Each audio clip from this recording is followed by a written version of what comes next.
Power Lunch. 2025, August the 16th. It's a Saturday here in Japan. My name is Neil. And today, let's talk briefly about the 80th anniversary that was held yesterday. So, August the 15th here in Japan is a very big day for Japan, Japanese history, Japanese culture, Japanese citizens. And yesterday marked the 80-year anniversary or the 80 years since World War II defeat. This marks the day that Japan surrendered to the Allied nations. MacArthur came in, GHQ was set up, and Japan's history was forever changed. So it's a very big day in Japan. And I thought I'd talk about the Yasukuni Shrine. I'm not super knowledgeable about this, but it's interesting. I think it's probably not that well known to foreigners or even foreign residents of Japan. But every single year in August, right on this date, around the 15th or the 16th, it becomes a big story in Japan. It becomes a big part of the news cycle. And you'll see a lot of stories like this one. So today is from Japan today. Koizumi.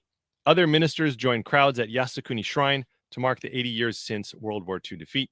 Japan marked the 80th anniversary of its World War II defeat on Friday, with at least one cabinet minister joining thousands of visitors at a shrine that Japan's Asian neighbors view as a symbol of its wartime aggression. So the key point here is this shrine, very famous shrine in Tokyo, very near the Emperor's Palace. I haven't actually gone there myself, but I've passed by it and been near it.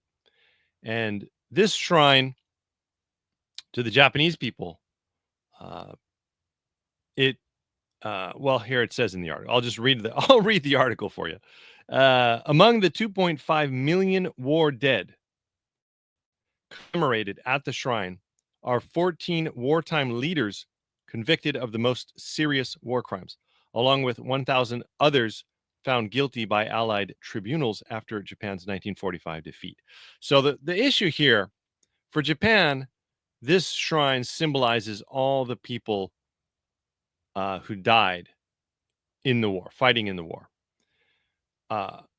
It also includes, from what I've been told, other people the supporters, the families, the wives, the children.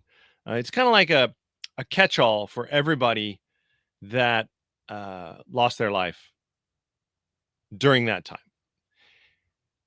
So within there, of course, you're going to have some names that are considered to be war criminals. Now, I don't want to get into the history. I don't really know. I wasn't alive. I have no idea what's going on. But my point of view is that you can't always trust every single thing that's written in the textbooks, okay? I've come to learn that in the last 5 years. The victor writes the history books, right? Japan was the loser. So Japan did not get to write the history books. And that makes Japan look very, very bad for a lot of the history relating to World War II. So I'm just going to say that. Now, the important thing here is that China and Korea, South Korea, they always get very angry when this ceremony is held at the Yasukuni Shrine. So let's learn a little bit more about it. It's important to never forget to show the respect to those who gave their lives for their country, regardless of which nation it is. I believe this is a very important principle. This is a quote from Koizumi after he visited the shrine. Prime Minister in Japan is Shigeru Ishiba. He attended a separate war memorial event in Tokyo along with Emperor Naruhito. So a key point here in Japan, and this is the biggest news. Who among the ruling party, the politicians, the elected politicians, who is going to go to the Yasukuni Shrine? Will they visit? Will they not visit? And this has a huge effect on relations with the rest of Asia. So this year, Ishiba Shigeru, the prime minister, he went to a separate event and he did not go to Yasukuni Jinja. So keep that in mind for a minute. August 15th is a day to mourn the war dead and commemorate peace. The government will continue to express gratitude to the war dead and their families. That's from the spokesman there. And no sitting Japanese prime minister has visited Yasukuni Shrine since Shinzo Abe-san, Trump's favorite, Abe-san. Abe, in December 2013. I remember that. It was huge. It's huge news. Drawing an expression of disappointment from then U.S. President Obama. So even Obama jumps in, right? Like, what does he have to say about this? Get out of here. But U.S. President Obama was like, oh, Abe Shinzo going to Yasukuni Shrine. I don't know about that. So you can see how big of an issue this is. And the last premier to visit on the anniversary of Japan's surrender was Koizumi's father, Junichiro Koizumi, in 2000 and what did that say? 2006. So now it's Koizumi's son, Shinjiro, I believe is his name, Shinjiro Koizumi. He is the agriculture minister here in Japan. Quite popular. A lot of people are saying he is going to eventually become prime minister. He has a good chance to become prime minister here in Japan. He graduated, I believe, Columbia University. So I would consider that a big minus point against him, just to be honest with you. That's my feelings. But he's kind of a globalist child, I would say. The Koizumi family, globalist child there. Anyway, that's kind of not part of the point today, but another story says China slams Japan lawmakers. Yasukuni visits. Here's a photo. This is Koizumi and another official on their way out. You can see is it Jushok-san? Like the person in charge of the shrine, probably one of the guys there. Very happy, smiling. China on Friday slammed visits by Japanese lawmakers to Yasukuni Shrine and a ritual offering sent to it by Prime Minister Shigeru Ishiba. So he sent an offering. Now, another thing to keep in mind, and you're not going to find this in any news story or any article in any newspaper. But in Japan, whether a politician visits, especially a prime minister, if a prime minister visits Yasukuni Jinja, you know that they are kind of anti-China. That's a kind of common known fact. So if they don't go, like in this case, Shigeru Ishiba, he sent an offering, but he didn't go. It's kind of saying, I don't want trouble with China, or I like China, so I don't want to cause trouble, or I've been blackmailed by Chinese honeypots. They have all these photos and videos of me with these young girls in China dresses, and I don't want that to come out in the newspaper. So I'm not going to go to Yasukuni Shrine. That's kind of what's going on here. And you should keep that in mind. So I believe this time Ishiba sent his kobun, his young Koizumi. He's like, Koizumi, kichinto itte kite kudasai. Kichinto sampai shinitte kudasai. Yasukuni Jinja. Boku wa chotto ikenai. Iroiro aru kara. I believe he sent the young guys like, look, you guys have a long career. You need to go there, do this. It'll bring balance to the force. I won't go. You guys go. China, you'll be okay. The Chinese embassy in Tokyo also said in a statement, the reverence shown by the Japanese politicians indicates the lingering ghost of Japanese militarism. Kind of a cool sentence. The lingering ghost of Japanese militarism. And further exacerbates the strong concerns and doubts of its Asian neighbors and the international community about Japan's direction. So this happens every year, right? This is basically the same statement. And it's a bigger deal if the prime minister goes. But as you can see, that doesn't happen that often. The last was 2013. Before that was 2006. So it doesn't happen. Japanese Finance Minister Katsunobu Kato and Farm Minister or Agriculture Minister Shinjiro Koizumi paid tribute at the Shinto Shrine in Tokyo to mark the 80th anniversary. The 80th obviously is a very big one. Okay. Another thing is Korea. So if we look down here a little bit more, where does it say here? I believe where's the statement from Korea here? Somewhere. Okay, here we go. Claiming the shrine glorifies Japan's war of aggression, the South Korean foreign minister in a statement said that the Japanese leaders should demonstrate their humble reflection and sincere remorse for history, which it says serves a foundation for the development of future-oriented bilateral relations based on mutual trust. So basically, hey, if you guys go to Yasukuni Jinja, you're pissing us off, and we're not going to do deals with you. We're not going to be nice to you in our trade relations, etc. So be careful. That's kind of what Korea's stance is on this one. Taiwan with a little more gentle. Taiwan always looks at Japan pretty favorably, so they didn't say anything too bad there. And within Japan, I believe there are kind of two types of people. There are rather centrist or right-leaning people who are very proud of the past. They have relatives maybe who died in the war, or they feel passionately about it, and they're like, Yasukuni Jinja, very important, go, go, go. And then you have more liberal left-leaning people who feel apologetic, or they're however they were raised, they were taught that Japan did terrible things and they should recognize that, etc. So there is a bit of a split in the Japanese population as well. But now that we're seeing this sort of rising centrist, more right movement with parties like Sanseito and Nihon Hoshito, I believe the mood is probably changing.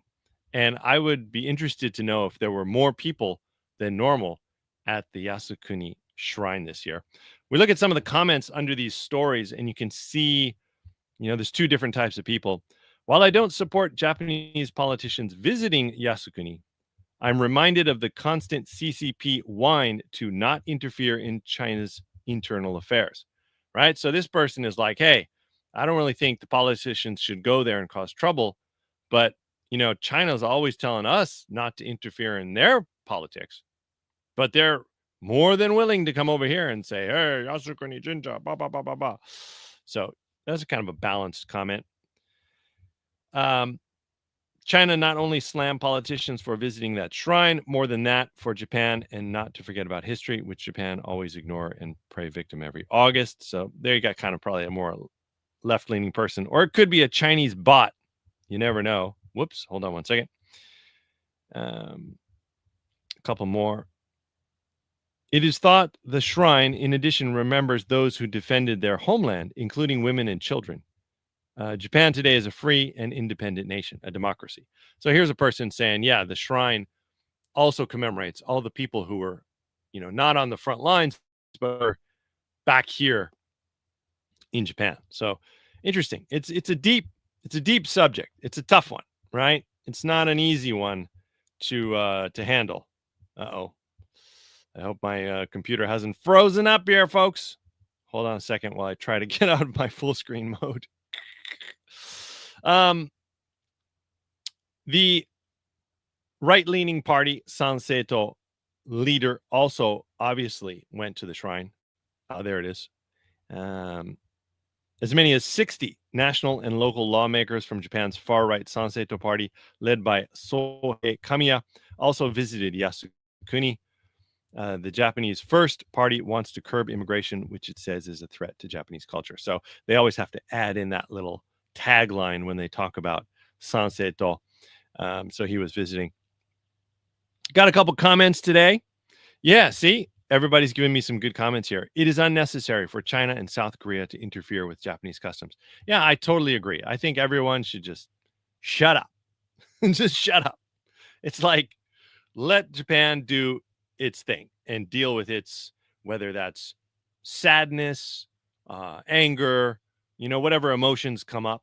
Um, it doesn't need to become an international scene. We got lots of comments here today. Almost time to prepare for winter, skiing and snowboarding. Yeah, actually, it's getting cooler at night in Hokkaido. Last night, it was about 18 degrees Celsius here in Hokkaido. Very cool. Very nice. 11:10 p.m. here. I am still awake today. Nice, nice. Koreans do not know their true history. Very interesting. They are descendants of a bear. I love it. Thanks for your comments. Good stuff. Speaking of bears, thank you for that because I have a good one here. I talked about it last night on America Today. I just wanted to mention again, and I have some more details. A man was dragged into a forest while walking a trail on Mount Raosu. So, famous mountain, Shiretoko Hanto. The Shiretoko Peninsula is a World Heritage Site. Many, many bears. Many, many, many, many, many, many, many bears. The hiker was attacked by a wild brown bear and was found dead in northern Japan today. It was a bloody encounter. He was fighting with the bear, and he called his friend. His friend said, "Ah!" and ran to get help. The bear dragged him into the forest and killed him. So another sad situation. A man in his 20s was assaulted by a brown bear, pulled into the forest. He was hiking. It was at around 550 meters altitude, so not so high. Okay, it's quite low. I believe the mountain Rausudake Peak is about 2,000 meters. Authorities found the man's wallet, wristwatch, hat, and a torn, bloody shirt near the scene, and they have shut the mountain trail. Now, how many bears in Hokkaido? Hokkaido government reported the bear population at around 11,600 at the end of 2023, down 500 from the previous year, with a record 1,804 bears caught and killed by March of 2024. So they're trying to cull the bear population in Hokkaido. There's so many bears, but it's very hard. They make a lot of babies every year, and every bear requires a lot of territory, or nawabari. So they're coming more and more to lower elevations and also coming into the cities. Quite dangerous. Yeah, so please, everybody, apparently, even if you carry, there's been situations in Laos where people would use the bear spray and the bears would still follow them along the trail. So you have to be very, very careful. I want to show this at the end, a dragonfly on my finger yesterday. Dragonflies are a symbol of fall in Hokkaido. We get many, many, many dragonflies. They're very beautiful. This was a small yellow colored dragonfly, quite nice. Sat on my finger for like 1 minute. And my recommended song today, if you want a little Latin rhythm, Tondo, Disclosure, Echo Roosevelt.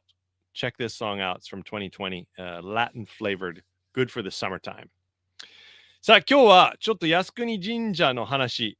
やっぱり毎年日本に住んでると、このニュースがもう必ず出てきますね。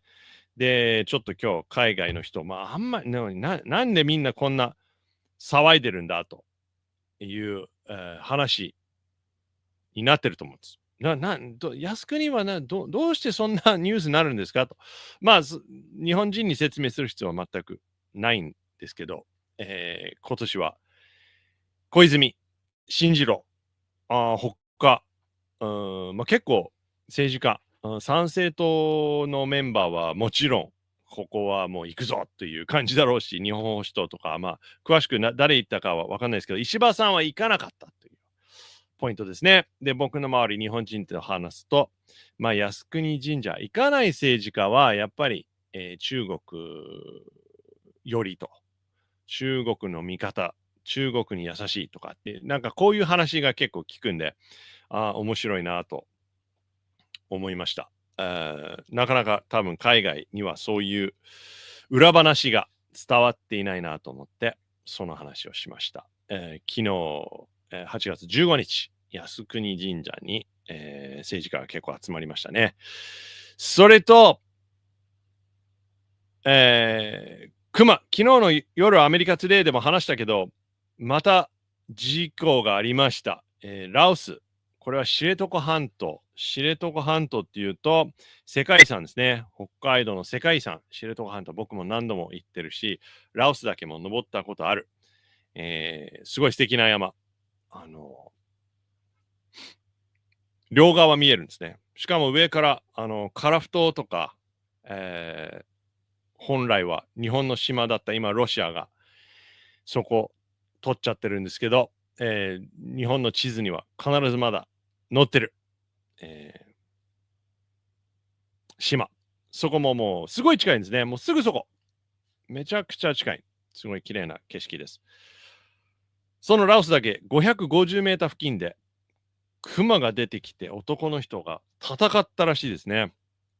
で、逃げれなくて、えなんか結構ね、えぐい話ですけど、血まみれで引きずられて、森の中に消えた。で、次の日、死体を見つかったと。20代の男性。こんな状況。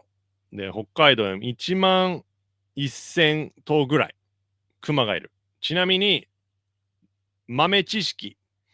北海道は、もともと2つのプレートがぶつかり合って、真ん中に大雪山という山脈、あと日高山脈という山があるんだけど、もともとこれこう別な大陸だったんですね。で、ぶつかってこの山ができてんだけど、動物も実は結構違うんです。この辺、この西側にいるクマと知床にいるクマは種類がちょっと違うの。Different type of bears。で、本来は知床にいるクマの方がちょっと穏やか。こっちの札幌側にいるクマの方が凶暴と言われてる。だけど、今回事故あったのは知床のラオスだけですね。だからまあ、穏やかって言っても、そんな、何もしないことはないですね。最近、クマが結構人を追っかけてくるとか、えクマよけのスプレーを使っても、まだこう追いかけてくるとか、はい、そういう話です。あと、この間、クマよけスプレーの豆知識も聞きました。クマよけスプレー、本当に、クマが一回チャージするんですね。一回ガガガーって走ってきて止まるらしいんです。必ず。その時、ビビって逃げたらもう終了です。クマが、弱いって思って追っかけてくるんで、そこで我慢して、クマが止まったとこに、クマよけスプレーをシューッと線を引くように下向きにやるんですって。割と低いところ。そうすると、クマよけスプレーの中に入ってるこのからしとか、これがふわーっと上に上がるんですって、風に乗って。上に上がって、自分のクマの間にこう膜ができるんです。これが大事。これ上向きにやったりとか、多分まっすぐやるよりも、下、トレールのところを、線を引くように、プシュッってやるんです。さあ、クマを目の前にしたところで、これを冷静になってできるかどうかがポイントです。はい。your resolution is bad. いや、ごめんなさい。今日はね、テザリングでやっております。ちょっとまだね、Wi-Fi の機械は届いたんだけど、忙しくてつなげてないんです。I'm so busy the last few days, I have not been able to connect my new Wi-Fi connection. So today I'm doing everything tethering through my phone. So sorry about the video, but please just enjoy the audio. Okay, so we learned about the bears. We learned how to use the bear spray. Um, good stuff today. So please be careful if you're out there hiking around in the woods. Rather dangerous conditions with the bears this season. Ladies and gentlemen, I'm going to wrap it up there. We did about 24 minutes. That looks good. Please enjoy the rest of your day. I hope you have a good lunch. Today, I'm making some baked potatoes with butter, sausage. I also have a little salad, tomatoes, olive oil, salt, bacon bits. Mmm! Sounds good. That's going to be my lunch today. What is your lunch? Or what was your lunch today, depending on where you are? I'll be back tonight with a full report of the Trump Putin summit in Alaska. And we're going to talk about that. I've been studying it all morning. Thanks for listening, and I will see you later tonight. それではまた、今日の夜、アメリカトゥデイ、やりたいと思います。またライブかな、今日もプーチンとトランプのサミットについて喋りたいと思います。I'll be driving to Michigan tomorrow while you have the next show. Woo! On a drive to Michigan. Cool. That's far away. Drive safe and definitely tune in while you're on the road. Thank you guys always for your support, and I will see you again on the next show. Have a great day. それではまた次。バイバイ。いいですね。お疲れ様。ありがとう。うん。ああ。